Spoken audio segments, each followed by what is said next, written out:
We're continuing to follow this WDRB News alert. Witnesses say at least one person is dead after a shooting at a Jeffersontown Kroger. We're continuing to follow this WDRB News alert out of Jeffersontown. Multiple victims reported at this Kroger at Taylorsville Road and Hurstbourne Parkway. Multiple victims reported, and it appears at least one person has died. We just spoke with a witness at the scene who said he saw two men shooting at each other. He described an elderly woman who got caught in the crossfire, who he said had passed away.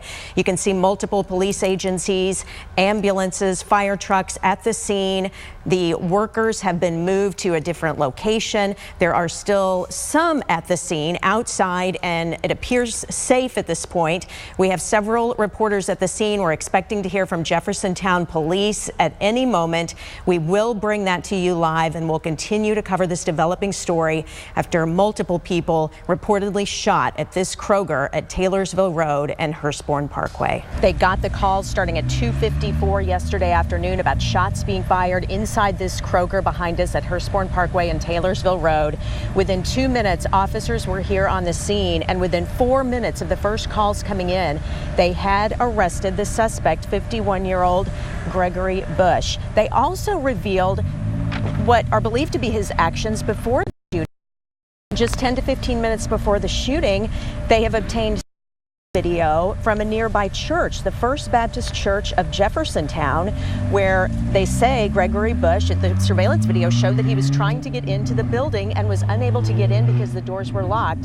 That surveillance video coming from the church. So learning a little bit more about what the suspect's actions were leading up to the shooting. So excited to be here. We have a full field of 14 horses running in today's Kentucky Oaks. Post time is 6:12, so several hours to go before race time. And you can just hear the excitement, the fun, the crowds behind us having a great time. You can see the Twin Spires are decked out in pink for today's Pink Out. Of course, everybody encouraged to wear pink today to raise awareness for breast and ovarian cancer. We want to welcome WDRB Sports' Tom Lane here now. He's got a look at the Oaks odds. So many great stories when you really dig into the connections, the owners and the trainers. And one I'm so interested to see how he does is the Louisville trainer Brad Cox, who has never had an Oaks starter until this year. And now he's got three. One of them, Monomoy Girl, was the morning line favorite. So how did the odds look now? Hurricane Michael is here, whipping the Florida coast with devastating winds, flooding, and blinding rain. Thanks for joining us today. I'm Elizabeth Woolsey. Our Mark Weinberg reporting near Panama City Beach. And Destin Mayor Gary Jarvis taking a few minutes to speak with us by phone as this historic storm moves inland. Thanks, Mayor, for joining us today. So many people from our area vacation in Destin every year. We feel for you all right now. This storm made landfall about 80 miles east of you at Mexico Beach. So what is the impact on Destin compared to the areas near the eye? A WDRB News alert. We are just about to hear from the new Louisville men's head basketball coach, Chris Mack. The Board of Trustees just approved the vote to move him into this position following Rick Pitino's firing last fall. He's been at Xavier for 14 years, and we understand he's walking up to the podium right now after shaking hands and meeting people at the KFC Yum Center. Not afraid of adversity and a challenge, and that's what he said. He said when people asked me why Louisville, he said, I'm never afraid of a challenge. He said there were lots of tears for him and his players at Xavier as he said goodbye to them, a place very special to him as a former player there and a longtime coach.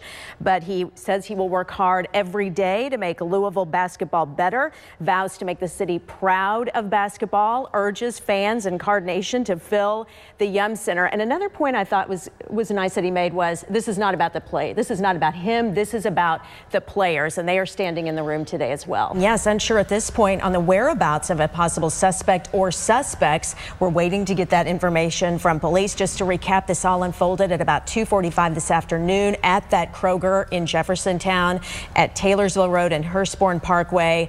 Multiple people, multiple victims, and at least one person dead at this point, according to witnesses there at the scene. Just to talk a little bit more about this, you've been following Scott Satterfield since we've been hearing that this news is about to happen. How do you think his style as a leader and a coach will work here in Louisville? We've talked about Scott Satterfield's coaching and leadership styles. Let's talk a little bit about Scott Satterfield, the person. 45 years old with a wife and 3 kids. He was a former QB at Appalachian State. Before he coached there, he spent most of his life there. Incredible video here. The tallest building in Frankfurt comes crumbling down. You can see that thick cloud of dust and the rubble left behind. It took just a few seconds. One day later, this is what's left of Capitol Plaza Tower, a giant mess. WDRB's Lawrence Smith explains how crews will use the old building. Special coverage of Kentucky Oaks 144. Thanks for joining us for this Oaks Day. You can see it's overcast and windy. There's a look at a Kentucky flag blowing. Hold on to those fascinators and hats today. Hope you've got your bobby pins. There are lots of ways to see the races too. You may be in Millionaire's Row or you may be there in the infield. Lots of green space there in that particular part of the infield. Just in that nook. That's right. Okay, so we've talked about the fashion. We've talked about the fans. We've talked about the Phillies. How about we talk about Hollywood? We know celebrities, they love the ponies. And some great parties going on tonight, including the Trifecta Gala hosted by Junior Bridgman and his 3 kids, hence the name. Fallon Glick is there to give us a preview of what we'll see on the red carpet and in that party. I got a chance to talk to Eden Bridgman about this party. They are super excited about it, and it's going to be quite an experience. She has promised to transform the Omni into several different rooms with different experiences in each room. It's going to have a wow factor. She wouldn't give me too many details, so you have to come to the party and see for yourself. And how about Diddy hosting the after party? Diddy, Stevie Wonder. I know you're excited to meet some of these people on the red carpet. Anthony Anderson from Blackish. And when I was a kid, I literally used to walk around doing hoo, hoo, hoo, hoo, hoo from Arsenio Hall. So if I bump into any of these people, it'll be a very good day. It's a great guest list.